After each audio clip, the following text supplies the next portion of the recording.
ओम श्री परमात्मे नमः। अथ प्रथमो अध्याय। श्रीमद् भगवद गीता।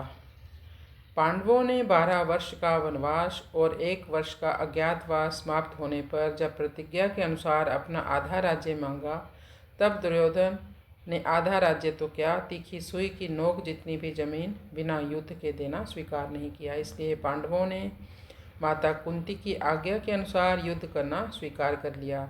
इस प्रकार पांडवों और कौरवों का युद्ध होना निश्चित हो गया और उसके अनुसार दोनों ओर से युद्ध की तैयारी भी होने लगी। महर्षि वेदव्यास जी का धृतराष्ट्र पर बहुत स्नेह था।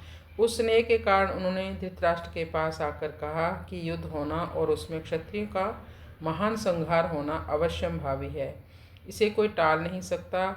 यदि तुम युद्ध देखना चाहते हो तो मैं तुम्हें दिव्य दृष्टि दे सकता हूँ, जिससे तुम यहीं बैठे बैठे युद्ध को अच्छी तरह से देख सकते हो। इस पर धृतराष्ट्र ने कहा कि मैं जन्म भर अंधा रहा, अब अपने कुल के संहार को मैं देखना नहीं चाहता, परंतु युद्ध कैसे हो रहा है यह समाचार जरूर सुनना चाहता हूँ। तब व्यासदेव जी ने कहा कि मैं संजय को दिव्य दृष्टि देता हूँ, जिससे यह संपूर्ण युद्ध को, संपूर्ण घटनाओं को, सैनिकों के मन में आई हुई बातों को भी जान लेगा, सुन लेगा, देख लेगा और सब बातें तुम्हें सुना भी देगा। ऐसा कहकर व्यास जी ने संजय को दिव्य दृष्टि प्रदान की। निश्चित समय के अनुसार कुरुक्षेत्र में युद्ध शुरू हुआ। 10 दिन तक संजय युद्ध स्थल में ही रहे। तब पितामह भीष्म बाणों के द्वारा रथ से गिरा दिए गए।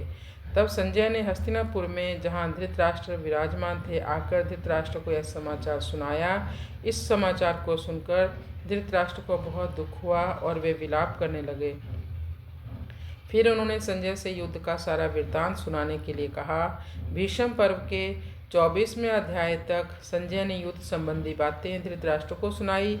25वें अध्याय के शुरू में धृतराष्ट्र संजय से पूछते हैं। आगे हम अगले भाग में जानेंगे।